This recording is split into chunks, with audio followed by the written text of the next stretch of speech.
It's no secret that TV shows don't always go to plan. Sometimes low ratings mean the network will just pull the plug entirely, whereas other times lead actors might walk away from the project altogether, necessitating a complete rejig of the series going forward. But where TV has an advantage over film, games, or books is its ability to completely adapt on the fly. Most US network TV shows, example, can use the mid-season break to change things up, or at the very least use the summer break to completely rejig their show for the next season. Other times though, it's at the conception stage, where plenty of ideas are tossed around the writer's room before one idea eventually becomes the show we all love. Pitches are made, altered, and then scrapped on the daily, and for whatever reason, there are a bunch of our favourite TV shows from over the years that could have been radically different at various points during their life. I'm Josh from WhatCulture.com, and these are 10 ways your favourite TV shows were almost completely different. But before we begin, don't forget to subscribe to stay notified.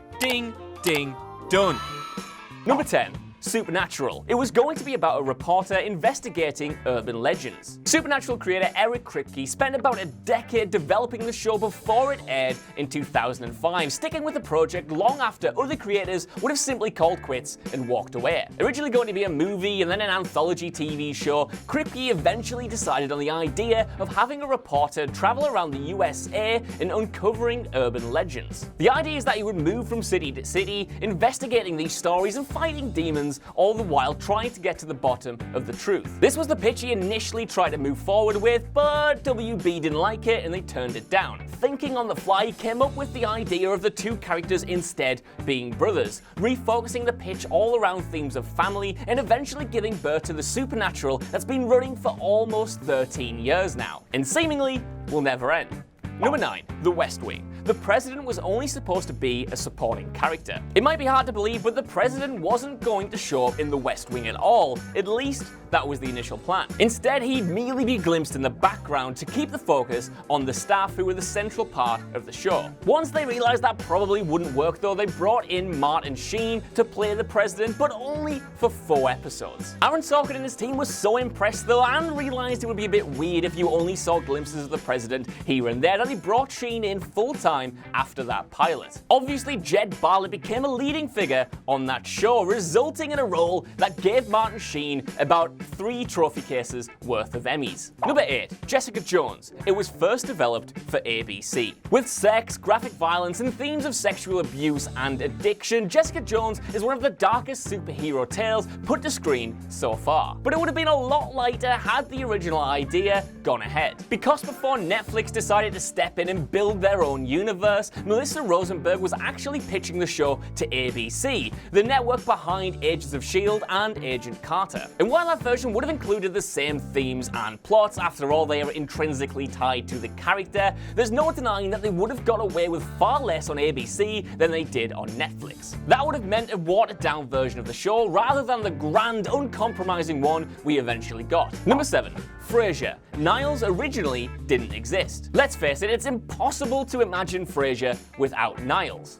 The character is crucial to the success of the show overall, as Kelsey Grammer and David Hyde Pierce just clash against each other so well, and it's so good to watch every single time. But there's a reason that the character of Niles, or the idea of Frasier having a brother at all, was never mentioned on Cheers. He simply didn't exist. With that seemingly set in stone, there were no plans to introduce a sibling for Frasier, even during the conception of that spin-off show. That was until one casting director pointed out just how much Pierce looked like a young Kelsey Grammer. Before long, they were looking at tapes of the actor's previous performances, and then the character of Niles was created. So yeah, you can thank that one casting director for giving us one of the best sibling rivalries of all time. Number 6. Buffy the Vampire Slayer. Tara was going to return from the dead. Joss Whedon is no stranger to killing off characters, but by far one of the most heart-wrenching ones he's ever put to screen was Tara's demise in season 6 of Buffy the Vampire Slayer. While her being shot did have a huge impact on the show itself though, and Willow's character arc in general, there were plans to bring her back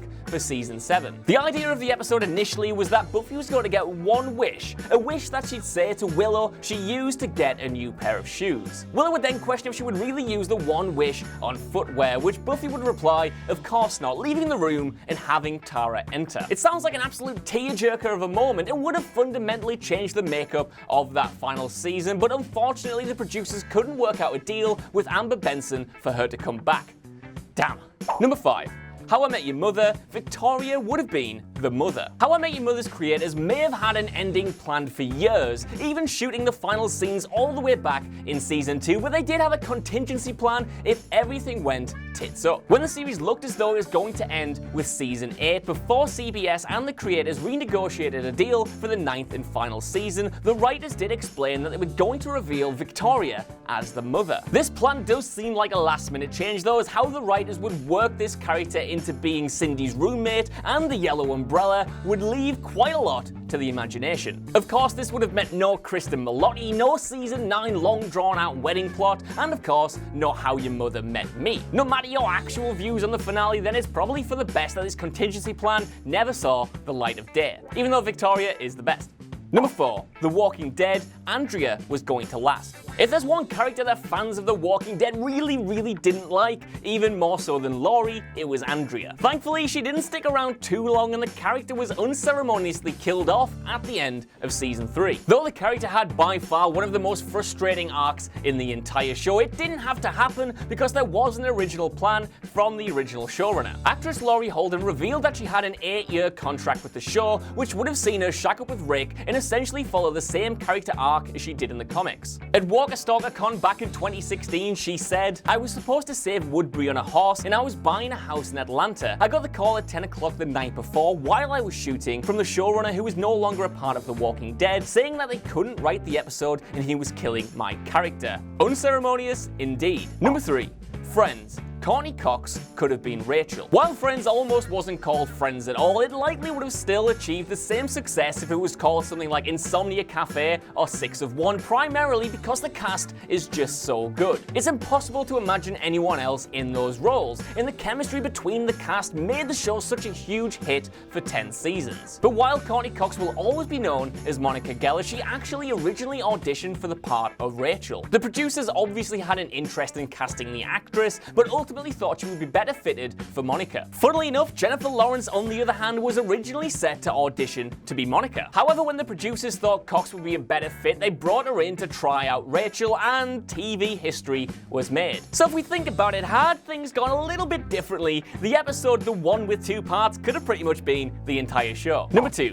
Game of Thrones. The first pilot was very different. Game of Thrones is now the biggest show in the world, so much so that it's hard to ever consider that it would ever struggle at its conceptual stages. And the pilot episode Winter is Coming is a brilliantly constructed hour of television, but it wasn't the only one to be made for the show at the time. A very different take was initially shot with a completely different director and other actors in key roles like Daenerys Targaryen and Catelyn Stark. There were other differences as well, including less focus on the Starks, more formal language, in scenes which apparently just dragged on and on. However, the major issue that came out of this failed production was the inconsistency between characters and their relationships, something which the producers apparently couldn't get their heads around. Due to the negative reaction, the creators made the almost unthinkable choice at the time to go back and reshoot essentially the whole thing, redoing 90% of the pilot. Had they not done that though and kept the same cast and the same director, who knows what the show would have been like today, as it certainly wouldn't be the same success story as it is now. Number 1. Breaking Bad. Jesse was going to die in season 1. For 5 seasons, audiences witnessed the descent of Walter White and the rise of Heisenberg in Breaking Bad, but alongside him for the entire time was Jesse Pinkman, a criminal with a good heart underneath it all and perfectly played